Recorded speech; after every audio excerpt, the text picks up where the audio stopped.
La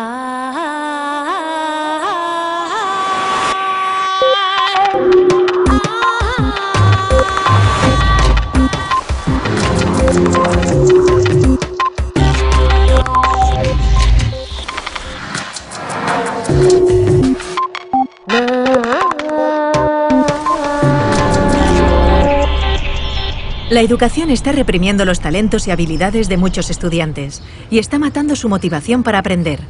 Ken Robinson. En los últimos 50 años, las esferas económica, cultural y personal han dado un vuelco en el mundo entero. Y sin embargo, los sistemas educativos no han movido un ápice sus programas y sus objetivos. ¿Por qué se aburren los niños y niñas en el colegio? ¿Por qué llegan al mundo adulto sin tener idea de sus propios talentos y capacidades? El líder en educación y creatividad, Ken Robinson, llama hoy en redes a demoler una educación nacida para y por las sociedades industriales. La sociedad de la información actual necesita jóvenes creativos y motivados.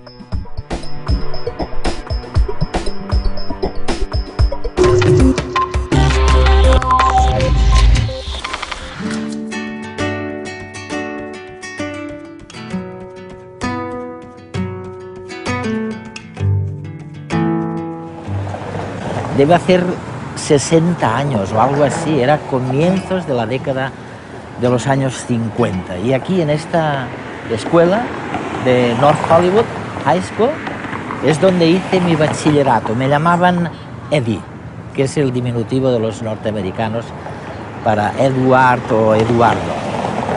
Y seguramente, con toda certeza, en la escuela siguen destilando contenidos académicos en los cerebros.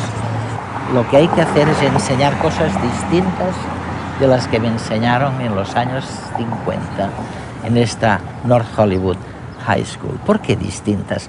Porque lo que nos enseñaban entonces estaba muy bien para el mundo industrializado, para conseguir trabajo en el mundo que había salido de la revolución industrial. Pero no nos enseñaban lo que hace falta para innovar, para ser creativo. Y para eso, básicamente, hoy día sabemos que lo que hace falta es ayudarnos a elegir, ayudar a los jóvenes, ayudar a los hijos y a las hijas a elegir primero cuál es su dominio, cuál es lo que de verdad les gusta y no tanto lo que está ocurriendo fuera de ellos mismos.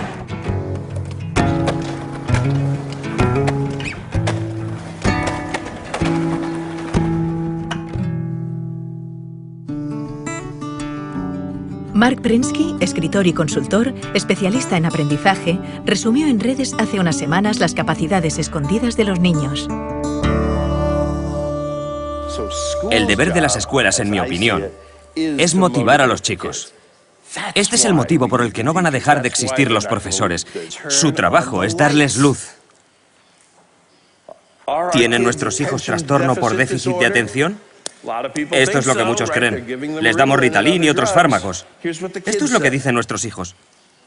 Yo no tengo déficit de atención, simplemente no estaba escuchando. ¿Cómo encendemos las luces para estos chicos? Yo creo que la mejor forma es con aquello que les apasiona. Y creo que así toda esa mala prensa en torno a nuestros chicos la vamos a ver con otros ojos. Voy a darles una metáfora nueva. Digamos que nuestros chicos son cohetes espaciales. ¿Qué quiere decir? Pues que van rápido, que se lanzan de cabeza a lugares desconocidos, que son muy volátiles, que son difíciles de controlar con precisión como los cohetes de verdad. Necesitan ser programados adecuadamente, necesitan combustible adecuado y buenos pilotos y quizás requieran algunas correcciones a medio camino como los cohetes de verdad. Pero tienen un retorno potencial enorme. Todos los chicos lo tienen y es lo que tenemos que descubrir. El educador y asesor Richard Gerber también alertaba del desarrollo social de los niños de hoy. Un reto que tenemos como educadores es este. Nuestros hijos vuelven a casa tras la escuela cada día y aprenden más por sí mismos y de sus amigos en las redes sociales que en el aula, ¿o no? Como sistema educativo, ¿cómo podemos comprender este fenómeno? Los niños son consumidores sofisticados. Ya no tienen que esperar a que les enseñemos las cosas. Las encuentran por Internet, crean vínculos de amistad, aprenden unos de otros. Hace muchos años leí algo tuyo que me fascinó, porque pensé que nadie había dicho antes algo tan sencillo y tan cierto a la vez. Dijiste que elevar los estándares o los niveles de educación no sirve de nada si los niveles en cuestión no son válidos o si están equivocados. Y desde entonces he intentado leer todo lo que has escrito, como Out of Our Minds, por ejemplo. ¿Podrías explicarnos tu punto de vista? Mi experiencia es que la mayor parte de nuestros sistemas educativos están desfasados. Son anacrónicos. Se crearon en el pasado, en una época distinta, para responder a retos diferentes. Con el tiempo, se han vuelto cada vez más limitados. En todas partes del mundo hay intentos de reformar la educación, y uno de los grandes mantras es que hay que elevar los estándares. Y me hace gracia porque, por supuesto que deberíamos mejorarlo siempre, pero no sirve de nada aumentarlos si están equivocados. Por ejemplo, en la mayoría de sistemas, se insiste mucho en elevar los estándares de matemáticas y de lengua, que por supuesto son muy importantes, pero no son lo único que cuenta en la educación. Las disciplinas artísticas cuentan, las humanidades cuentan, también la educación física.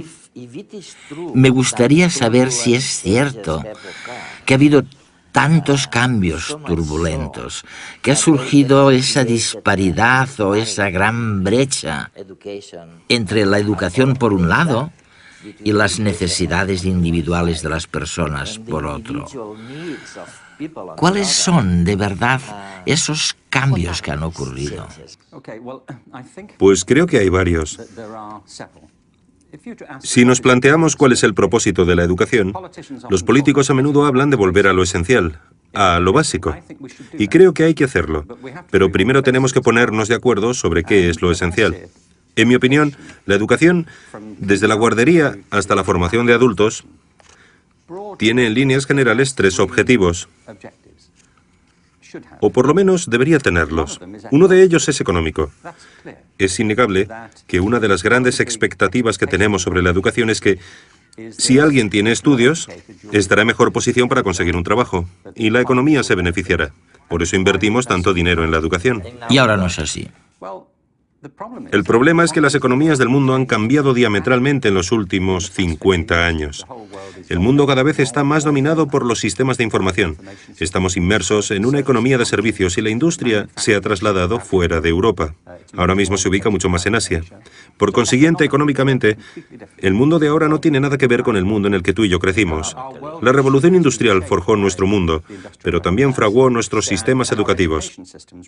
Tenemos un sistema de educación industrial. Es un modelo de la educación basado en la producción. El segundo gran reto educativo es de índole cultural. Una de las cosas que esperamos de la educación es que ayude a las personas a comprender el mundo que les rodea y a desarrollar un sentimiento de identidad cultural, una idea sobre su lugar en el mundo. Sí. Si analizamos los sistemas educativos de todos los países, en España no hay duda de que esa expectativa está presente en el sistema de enseñanza. Se pretende ayudar a los alumnos a conocer mejor la cultura española, y lo mismo sucede en el resto del mundo. Es una gran expectativa de la educación. El problema es que el mundo también se ha transformado culturalmente en los últimos 50 años. No tiene nada que ver con el mundo en el que crecimos. Cada vez es más interdependiente, más complejo y también más peligroso culturalmente en algunos aspectos, más intolerante en ciertas cosas. El tercer gran objetivo de la educación es personal. Lo saben los que tienen hijos, pero también cualquiera que esté vivo. Una de las cosas que esperamos de la educación es que nos ayude a convertirnos en la mejor versión de nosotros mismos, que nos ayude a descubrir nuestros talentos, nuestras destrezas. Y creo que la educación ha fracasado estrepitosamente en ese sentido, puesto que muchos acaban sus estudios sin descubrir lo que se les da bien, sin averiguar jamás sus talentos. Muchos pasan por la escuela y llegan a la conclusión de que carecen de cualquier talento. Y esto sucede porque en el fondo tenemos una visión de las aptitudes muy limitada. También ha habido cambios en ese sentido. Vemos pues que hay cambios en nuestra noción de inteligencia, pero también en la cultura, que ha cambiado y se ha complicado, por no hablar de hasta qué punto se ha revolucionado económicamente el mundo.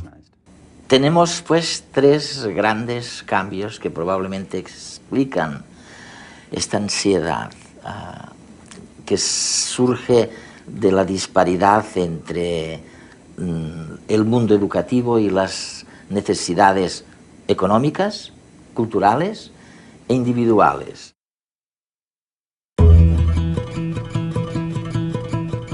Hacer un fuego, cazar, recolectar plantas comestibles, fabricar recipientes y armas. Nuestros antepasados aprendían unos de otros las actividades de la vida cotidiana.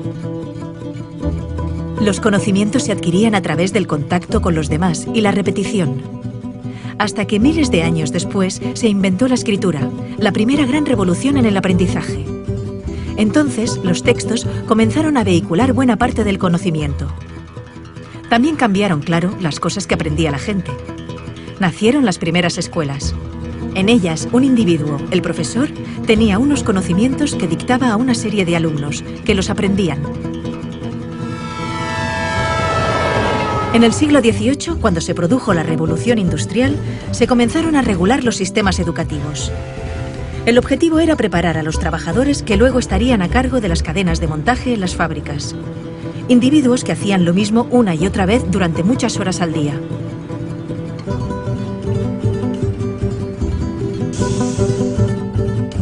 La escuela que se inventaron seguía ese patrón. Todos los niños repetían y repetían de memoria determinados conocimientos. Un proceso estandarizado y lineal, en el que les enseñaban aquellas materias que se consideraban útiles para la recién nacida economía industrial. Es el modelo que ha perdurado hasta nuestros días.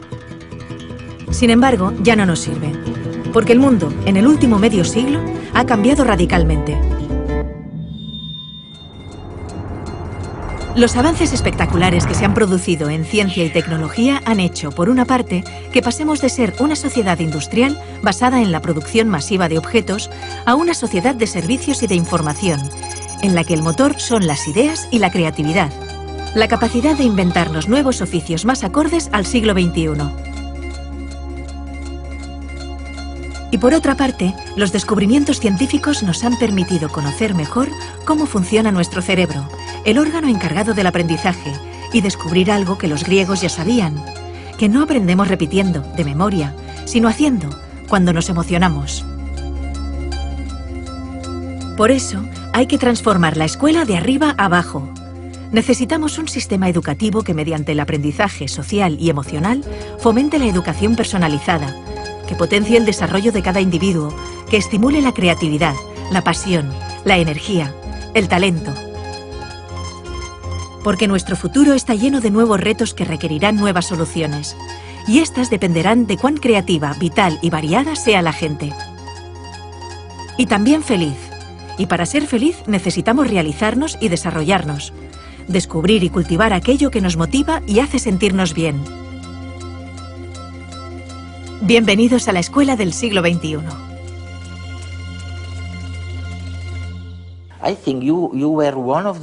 Creo que fuiste uno de los primeros del sector educativo en hablar de la desafortunada división entre ciencias y la cultura o las artes.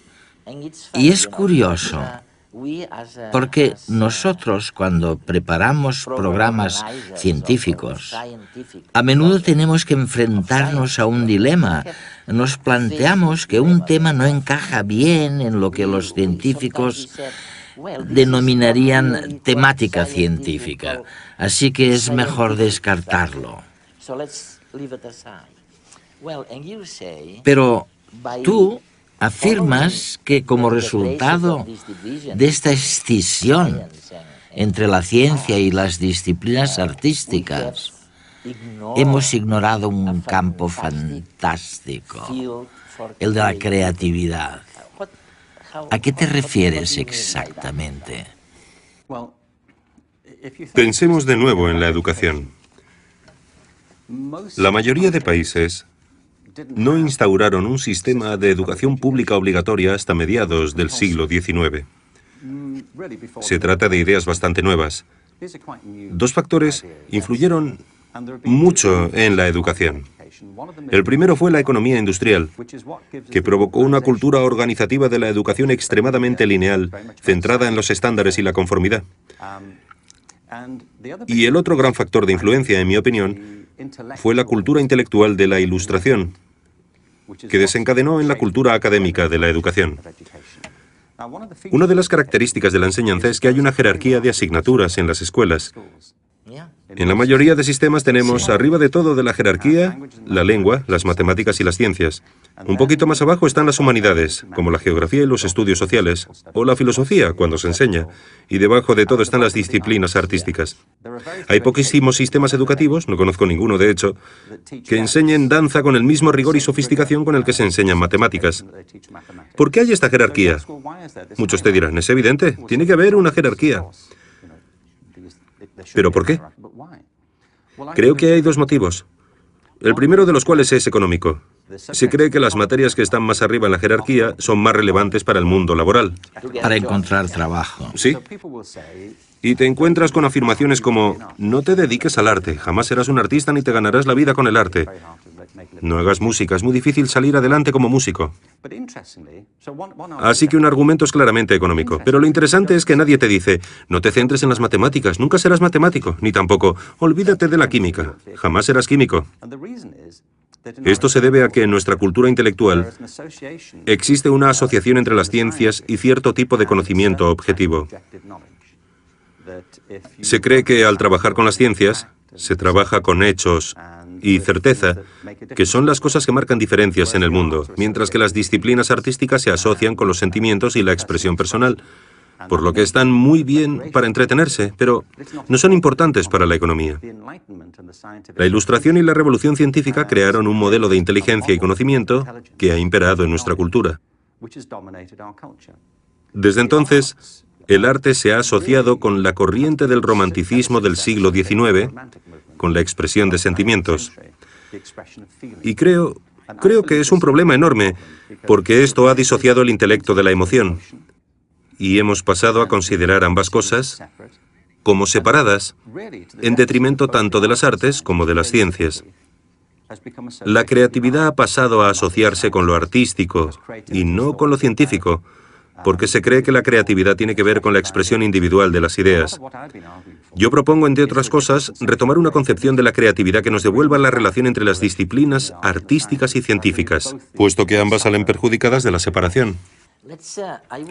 Mientras hablabas, pensaba en el patrón que sirvió para establecer que alguien estaba en la parte adecuada del conocimiento, lo que llamamos el cociente intelectual. ¿Por qué demonios hemos creído durante tanto tiempo que la medición del coeficiente intelectual era importante para la vida económica? ¿Por qué? El cociente intelectual fue una de las nociones que surgió del crecimiento de la psicología y la sociología, de los intentos de aplicar las mismas características de las ciencias físicas a las personas.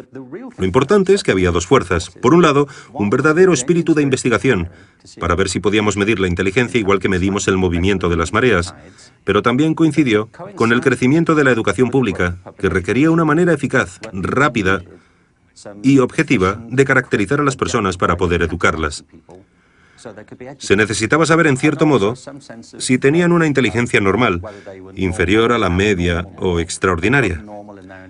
Alfred Binet, cuando creó el primer test de inteligencia en París, estaba interesado en los niños con necesidades educativas especiales. Para descubrir cuáles eran sus necesidades, necesitaba tener una idea de cuál era la capacidad media. Este era el objetivo inicial.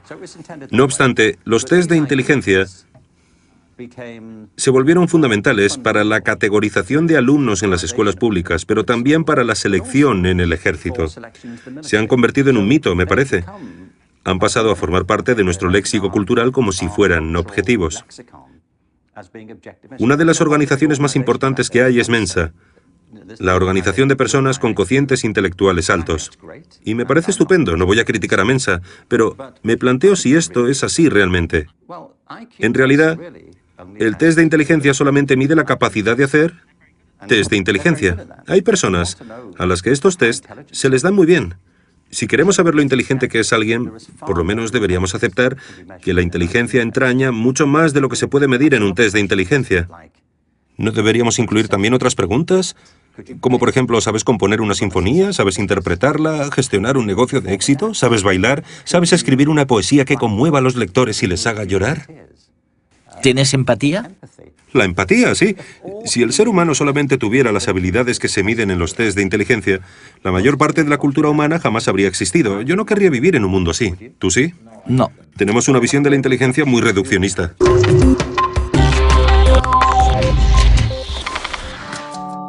El psicólogo Mark Greenberg recordaba en redes la problemática de los profesores frente a los nuevos retos de la educación.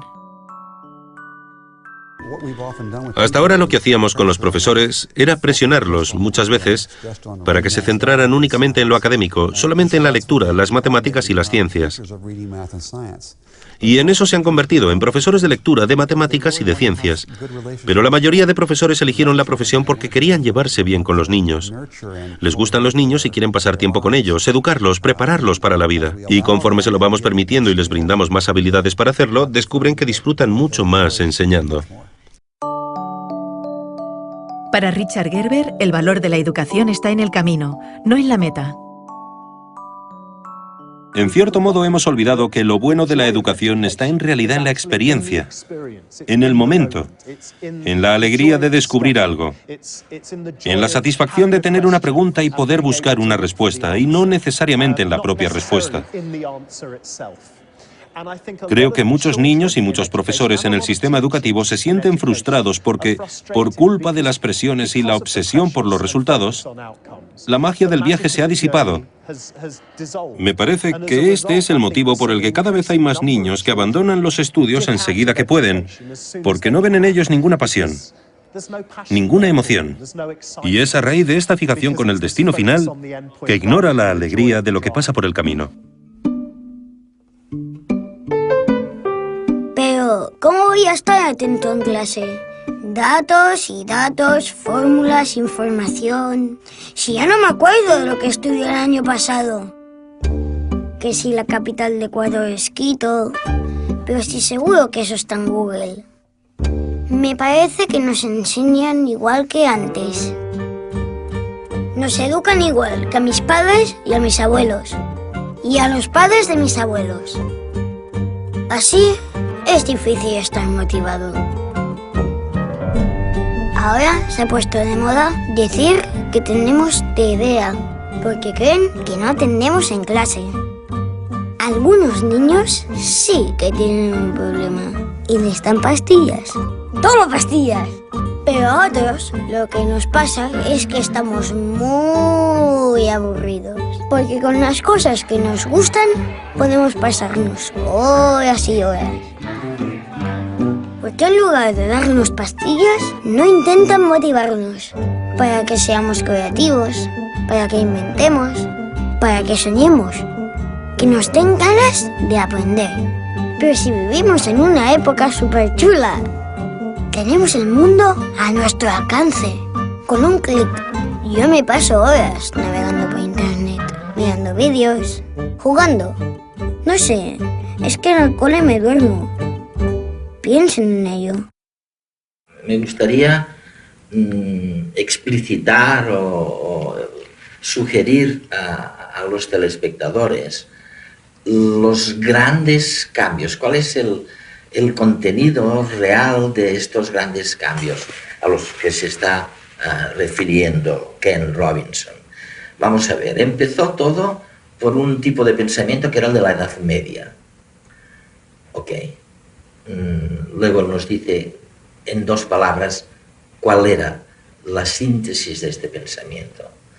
Después viene el Renacimiento, que es totalmente o muy distinto. Después viene el pensamiento de la Revolución Industrial, lo que llamamos la Ilustración. Después viene otro tipo de pensar distinto, que es el romanticismo. Y por último, en estos momentos, ¿dónde nos encontramos? ¿En pocas palabras? En pocas palabras, toda la historia. Bien, procuraré ser breve. Toda la historia moderna de Europa, en unas pocas frases. En cualquier caso, la corriente mayoritaria en la Edad Media es que, por lo general, todo el mundo estaba muy dominado por las ideas de la Iglesia. Y había una jerarquía social y económica muy marcada entre la aristocracia y la población rural. En general, era un estilo de vida muy rural, especialmente en toda Europa. En el Renacimiento, el desencadenante fue el redescubrimiento de los textos clásicos, de los pensadores y filósofos griegos y romanos. Esto condujo a un renovado interés por la vida intelectual y la belleza, y a nuevas maneras de reconsiderar nuestro lugar en el mundo. Se produjeron varios cambios importantísimos, por ejemplo, el trabajo de Copérnico y Galileo, que plantearon la posibilidad de que tal vez la Tierra no fuera el centro del universo de Dios, y eso supuso una especie de terremoto ideológico, con enormes cambios en la manera de ver las cosas de la gente. Lo más importante es que la inmensa mayoría de gente ya no tenía que depender de los argumentos y la autoridad de una minoría culta del clero, porque la invención de la imprenta generalizó el acceso a las ideas. La gente podía leer por sí misma las ideas y distribuirlas. Ha habido varios ejemplos de tecnologías absolutamente revolucionarias, como la imprenta. La televisión también fue una de ellas, y creo que la cultura digital de ahora también lo es. Pero supongo que si hubiera que definir el gran cambio en unas pocas palabras, diría que la conciencia humana ha ido expandiéndose más y más hacia afuera. Hemos dejado de mirarnos el ombligo para intentar ser más objetivos sobre nuestro lugar en el mundo y el orden de las cosas, a medida que pasábamos de la Edad Media al Renacimiento y a la Ilustración. En líneas generales, dejamos de considerarnos el centro de la creación de Dios para vernos como parte de un cosmos mucho mayor. Ahora mismo, nuestra generación, y con esto no me refiero a ti y a mí, sino a toda la generación de personas que habitan en la Tierra ahora, a todos los que convivimos en el planeta, tenemos que enfrentarnos a retos que carecen de precedentes en toda la historia de la humanidad. Uno de los motivos por los que defiendo con tanta pasión que hay que modificar la educación y replantearse la creatividad es porque me parece que, a no ser que cambiemos nuestra manera de pensar en nosotros mismos, no estaremos a la altura de los desafíos a los que nos enfrentamos ahora. Y si no hacemos frente a los retos, las consecuencias podrían ser desastrosas.